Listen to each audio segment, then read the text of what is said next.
మామిడి రైతులను పరామర్శించేందుకు వైకాపా అధినేత జగన్మోహన్ రెడ్డి ఈరోజు చిత్తూరు జిల్లాలోని బంగారుపాలెంలో పర్యటించబోతున్నారు. ఆయన పర్యటన పట్ల పోలీసులు కొన్ని ఆంక్షలు విధించినప్పటికీ వైకాపా నాయకులు మాత్రం ఆ ఆంక్షలను తుంగలో తొక్కి మరి ఈరోజు పర్యటన కొనసాగిస్తున్నటువంటి నేపథ్యంలో అసలు ఈ పర్యటనలో ఏం జరగబోతుంది అనేది మనం పూర్తి స్థాయిలో విశ్లేషణ చేసుకుందాం. ప్రస్తుతం మనతో పట్టున్నారు జనసేన పార్టీ రాష్ట్ర అధికార ప్రతినిధి కోసంపోటి శ్రీనివాస్ గారు. వారితో మాట్లాడదాం. సార్ నమస్తే. సార్ నమస్తే అండి. ఈరోజు బంగారుపాలెంలో మామిడి రైతులను పరామర్శించేందుకు వైకాపా అధినేత జగన్మోహన్ రెడ్డి గారు చిత్తూరు వెళ్ళబోతూ ఉన్నారు. ఆయన పర్యటన పట్ల పోలీసులు కొన్ని ఆంక్షలు విధించారు.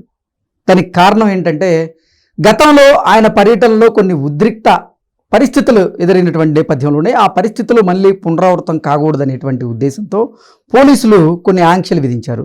కానీ వైకాపా నాయకులు కార్యకర్తలు మాత్రం ఆ ఆంక్షలను తొంగలో దొక్కి మరీ ఇప్పుడు పర్యటన కొనసాగిస్తూ ఉన్నారు. ఏంటి అసలు ఈ పర్యటన ఎలా చూడాలి? ఈ పర్యటనలో ఏం జరిగేటువంటి అవకాశం ఉందంటే ఏం చెప్తారు? కృష్ణ గారు, మామూలుగా ఒక ప్రతిపక్ష నాయకుడిగా ప్రతిపక్ష స్థానం ఇవ్వలేకపోయినా ఒక రాజకీయ పార్టీ అధ్యక్షుడిగానో మాజీ ముఖ్యమంత్రిగానో లేకపోతే ప్రస్తుత పులివెందుల ఎమ్మెల్యేగానో అతను రైతులను పరామర్శించడానికి వెళ్ళడానికి ఎటువంటి అభ్యంతరం లేదు. ప్రభుత్వం కూడా కూటమి ప్రభుత్వం ఎక్కడ కూడా అబ్జెక్షన్స్ కూడా పెట్టాల. కాకపోతే గతంలో కొన్ని పర్యటనలు ఆయన ఏదైతే పొగాకు రైతులను పరామర్శించడానికినో లేకపోతే వేరే వాళ్ళ పార్టీ కార్యకర్తల పరామర్శలు ఏదో పరామర్శల రూపేణ ఆయన ఆంధ్రప్రదేశ్లో అడుగుపెట్టినప్పుడల్లా ఏదో ఒక ఘటన జరుగుతుంది. సింగయ్య గారి మరణం ఇంకా అదే మర్చిపోలేని పరిస్థితి. అంటే ఉధృత వాతావరణం, ఒక విధమైన శాంతి భద్రతలకు విఘాతం కలిగేటువంటి అవకాశాలు ఉన్నాయి కాబట్టి ఎక్కడ పోలీసులు కొంచెం మీరు వెళ్ళండి, మీ పర్యటనకి ఎవరు అబ్జెక్షన్ పెట్టాం, కాకపోతే దానికి ఒక లిమిటెడ్ గా పోలీసు ఆంక్షలు మీరు మితి అధిగమించకుండా మీరు పర్యటన చేయండి అని చెప్పి ఆంక్షలు పెట్టారు. కానీ ఆంక్షలు పోలీసులు విధించడమే తప్ప ఎప్పుడు వాటిని గౌరవించడం కానీ ఆ విధంగా చేయడం కానీ ఎప్పుడు లేదు. ఇప్పుడు కూడా మొన్న సింగయ్య గారి మరణం ఇందా మీరు చెప్పినట్టు అది ఇంకా కళ్ళ ముందు మెదాడుతూనే ఉంది. ఈ రోజు కూడా ఒక 500 మందితోటి వెళ్ళమని ఒక పోలీసులు ఆంక్షలు పెడితే ఆయన ఇంకా రాలా. మనం మాట్లాడుకున్న టైంకి ఇంకా ఆన్ ది వే. ఆయన ఎక్కడో పరామర్శలకి రైతులు పరామర్శించడానికి వెళ్తున్న కార్యక్రమంగా లేకుండా ఒక బల ప్రదర్శన కింద అక్కడికి వెళ్ళడం, ఆ చుట్టుపక్కల అంటే హెలిప్యాడ్ దగ్గరికి కేవలం 30 మందినే అనుమతిస్తూ పోలీసులు. అదే అంటే కృష్ణ గారు, నేను అంటుంది బంగారుపాలెం వెళ్తుంది ఎందుకు, ఒక మామిడి రైతులను పరామర్శించడానికి వెళ్తున్నాను. అక్కడ ఉన్న పక్కన ఉన్నటువంటి కర్నూలు జిల్లాకి సంబంధం ఏంటి? కర్నూలు జిల్లా నుంచి కడప జిల్లాల నుంచి జనాలను తరలించాల్సిన పరిస్థితి ఏంటి? ఎగ్జాక్ట్లీ అది అక్కడ జరుగుతుంది. అక్కడికి వెళ్ళిన తర్వాత పోలీసులు కొంతవరకు కంట్రోల్ చేస్తారు.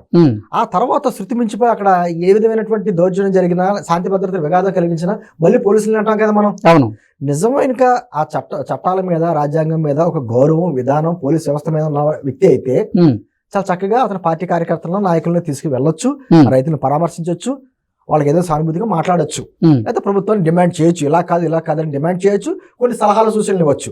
ఇటువంటి మనం మాట్లాడుకున్న ప్రజాస్వామ్య మాటలు అక్కడ ఏమి ఉండవు. అక్కడ కనీసం మామూలు రైతులు కూడా ఉండరు. మీరు చూసుకోండి, అక్కడ వాళ్ళే కొంతమంది ఆర్టిస్టులు కూర్చోబెడతారు.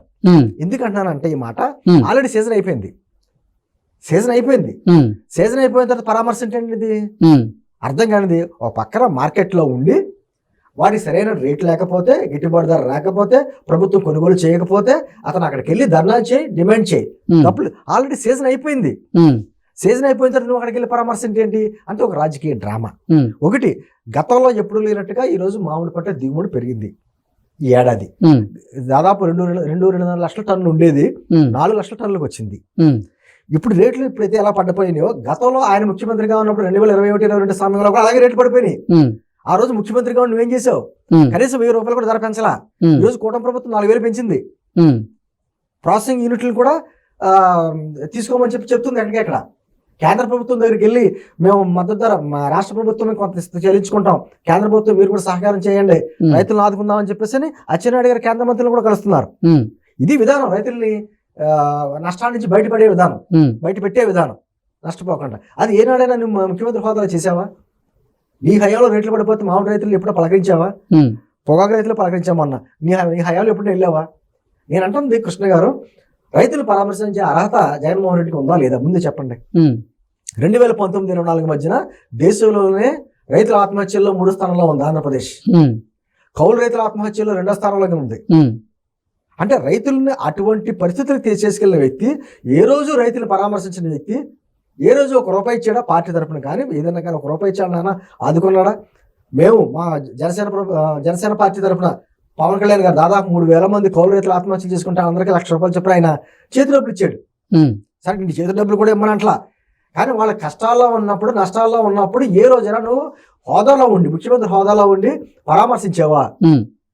2021-22 మధ్య ఉన్నటువంటి పరిస్థితులే కదా ఇప్పుడు ఏర్పడ్డాయి. పంట అనుకున్న దానికంటే ఎక్కువ దిగుబడి వచ్చింది, రేట్లు పడిపోయినాయి, ప్రాసెసింగ్ యూనిట్స్కి తీసుకోవట్లేదు. ఆ ప్రాసెసింగ్ యూనిట్లకు సంబంధించి కొనుగోలు చేసి అన్ని కూడా మీ వైఎస్ఆర్ కాంగ్రెస్ పార్టీ సంబంధించిన నాయకులువే. నువ్వు ధర్నా చేయాలని అక్కడికి వెళ్ళి ధర్నా చేయి. నేను అంటుంది రైతుల గురించి మాట్లాడేటప్పుడు కొంచెం అవగాహన ఉండాలి. ఎగ్జాక్ట్లీ. నువ్వు పొగాకు రైతులకు పరామర్శించావు, నువ్వు కేజీకి క్వింటాల్కి తేడా లేకుండా మాట్లాడేవా రోజున? నువ్వు కేజీ రేటు చెప్తున్నావా క్వింటాల్ రేటు చెప్తున్నావా అలాగే అర్థం అవ్వలేదు. అదేవిధంగా అక్కడ ఉన్నటువంటి ఆ మార్కెట్ యార్డ్ మిర్చి మార్కెట్ యార్డ్ దగ్గరికి వెళ్ళావు, గుంటూరు మార్కెట్ యార్డ్ మిర్చి బస్తాలు ఎత్తిపోయారు. అక్కడ ఏం మాట్లాడాడో తెలియదు. ఇప్పుడు వచ్చాడు మళ్ళీ ఇక్కడికి బంగారుపాళ్యం మీద దండుపాళ్యం దండయాత్ర చేస్తే ఎలా ఉంటుంది అలా దండయాత్ర చేస్తున్నారు. ఎందుకంటున్నారంటే అక్కడ రైతులు ఎవరున్నారు?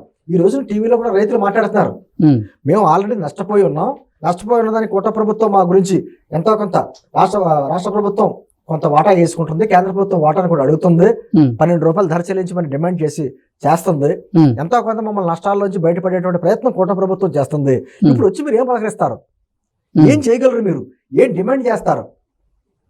అక్కడ ఏం లేదు కదా. అంటే పరామర్శలు చేసేటప్పుడు అక్కడ ఏదన్నా ఉండాలి. అక్కడ ఆల్రెడీ సీజన్ అయిపోయిన తర్వాత పరామర్శలు ఏంటి అంటే కేవలం రాజకీయంగా నీ బల ప్రదర్శన చేయడానికి ఇవాళ రైతులు ఎన్నుకున్నాం, అది తప్పు అంటున్నాం మేము. రైతులు పరామర్శించడం తప్పు కాదు, చేసే విధానం తప్పు. రాప్తాల్లో హెలిప్యాడ్ ఘటన మనం మరొక ముందే ఈరోజు మళ్ళీ హెలిప్యాడ్లో వెళ్ళబోతూ ఉన్నారు. అక్కడికి కేవలం ఆ ఘటనను దృష్టిలో పెట్టుకొని పోలీసులు ఆంక్షలు విధిస్తూ 30 మంది వెళ్ళాలని చెప్పారు, కానీ కొన్ని 100 మంది అక్కడికి వెళ్ళేటువంటి పరిస్థితి అయితే ఉంది. నేను అదే చెప్పాను కృష్ణ గారు, నేను అంటే వీళ్ళు వెళ్ళేది చిత్తూరు జిల్లా బంగారుపాళ్యం రైతుల దగ్గరికి. కర్నూలు జిల్లా నుంచి కడప జిల్లా నుంచి జనాలు తరలించడం అసలు ఏం జరగబోతుంది అంటే ఖచ్చితంగా అక్కడ ఏదో శాంతి భద్రతలకు విఘాతం కలిగించాలి, దాన్ని తీసుకెళ్లి కూటమి ప్రభుత్వం మీద బురద జల్లాలి. కూటమి ప్రభుత్వం మాజీ ముఖ్యమంత్రి సరైన భద్రత ఇవ్వలేదు, మాజీ ముఖ్యమంత్రిని పర్యటనలకి కనీసం రోప్వే పోలీసులు పెట్టలేదు, కావాలని కూటమి ప్రభుత్వం చేసింది. సింగమూర్తికి ఇన్ని చెప్పారండి ముందు. అసలు మా కారు కిందే పడలేదు అన్నారు, తర్వాత ఏ వీడియో అన్నారు, అసలు మాకు సంబంధం లేదన్నారు, తర్వాత మాకు భయం వేసింది. ఆఖరికి అతనే కార్యకర్త వచ్చి కారు కింద పడిపోయి ఆత్మహత్య చేసుకున్నాడు అని చెప్తారేమో అనుకున్నాం మేము. అటువంటి సృష్టిస్తాడు ఏదైనా సమర్థులు. అంటే నిజంగా రైతుల పట్ల ప్రేమ ఉంటే తెలుసుకోవాలనుకుంటే ఒక ప్రతిపక్ష సంబంధించిన పార్టీకి నాయకుడిగా నువ్వు వెళ్ళొచ్చు. కూటమి ప్రభుత్వం అన్ని రక్షణ కార్యక్రమాలన్నీ తీసుకుంటుంది నీకు మాజీ ముఖ్యమంత్రిగా. అది మానేసి నువ్వు 20,000 మందిని 25,000 మందిని జనాలు బాగు చేసుకుని ఒక దండయాత్ర చేసినట్టు అక్కడికి వెళ్ళడం ఏంటి? ఒక మిడతల దండు వెళ్తున్నట్టు. మిడతల దండు పడితే ఏమవుతుందంటే పంట నాశనం చేస్తే తప్ప ఉపయోగం ఉండదు. అలాగే నువ్వు వెళ్ళి ఎవరిని పరామర్శిస్తావు? ఆల్రెడీ కొంతమంది ఆర్టిస్టులు అక్కడ పెడతారు, ఆర్టిస్టులతో మాట్లాడిస్తారు, రేపు వద్దు సాక్షి పేపర్లో చూస్తే వాళ్ళ ఫోటోలే ఉంటాయి. ఈ రోజున అక్కడ లేవు అన్ని చోట్ల తిరుగుతున్నారు. వాళ్ళు అడుగుతున్నారు రైతులు, ఆల్రెడీ జరిగిపోయింది, సీజన్ అయిపోయింది. సీజన్ అయిపోయిన తర్వాత నువ్వు వచ్చి మమ్మల్ని ఏం పరామర్శిస్తావు? నువ్వేం చేయగలవు? పోనీ నీ పార్టీ తరపున ఏమైనా ₹1 ఏమన్నా ఇవ్వగలవా? పార్టీ తరపున ఇవ్వలేవు, నువ్వు సొంత డబ్బులు ఇవ్వలేవు. ఏమి అంటే నీకు ఎంఆర్పీకి ఎంఎస్పీకి తేడా తెలుసు నీకు? అసలు ఎవరన్నా అడిగాడు అనుకోండి అక్కడ విలేకరి, అసలు ఎంఆర్పీ ఏంటంటే ఎంఎస్పీ ఏంటంటే రేట్ అడిగాడు అనుకో, తేడా ఏంటని చెప్పగలరా జగన్మోహన్ రెడ్డి? అంటే అవగాహన లేని వ్యక్తి కేవలం రాజకీయంగా కూటమి ప్రభుత్వం మీద బురద జల్లడానికి ఒక కార్యక్రమం ఎంచుకున్నాడు. ఆ కార్యక్రమం రైతులు పరామర్శన పేరు మీద ఎంచుకున్నాడు. అది తప్పు పడుతున్నాం మేము. నువ్వు వెళ్ళడానికి పూర్తి సెక్యూరిటీ ప్రభుత్వం ఇస్తుంది, ఖచ్చితంగా పరామర్శ చేయొచ్చు, కానీ చేసే విధానం ఆల్రెడీ ఆయన ఇంకా చేరుకోలేదు. మనం మాట్లాడుతున్న ఈ సమయానికి అతను బంగారుపల్లి మార్కెట్ యార్డ్కి వెళ్ళలేదు, ఒక ఊరేగింపుగా వెళ్తున్నాడు, హెలికాప్టర్ నుంచి వెళ్తాడు. కానీ ఆల్రెడీ ఆ గేట్లన్నీ తన్నేసి బారికేడ్లు తన్నుకుంటూ వచ్చేసి పోలీసులు అందరూ గెట్టుకుంటూ వచ్చేసి వాళ్ళు మొత్తం బ్యాచ్ పడిపోయారు అక్కడ. ఎందుకు అంటున్నాను నేను అది? ఓకే, నీ వల్ల ఏముంది, ఉపయోగం ఏముంది అంటే కేవలం ఏంటంది జగన్మోహన్ రెడ్డి గారు మీరు రాజకీయ విధానం చేయండి, కానీ రైతుల ఆత్మహత్యలని రైతుల ఆ విధానాల మీద మీరు ఏదో చేస్తే మాత్రం అది కరెక్ట్ కాదు ఇప్పటికైనా. ఎందుకంటే రైతులు తిరగబడ్డారనుకోండి చాలా దారుణంగా ఉంటుంది పరిస్థితి. మనం చూసాం ఢిల్లీలోనూ అక్కడ చూసాం ఎలా ఉంటాయి పరిస్థితులు.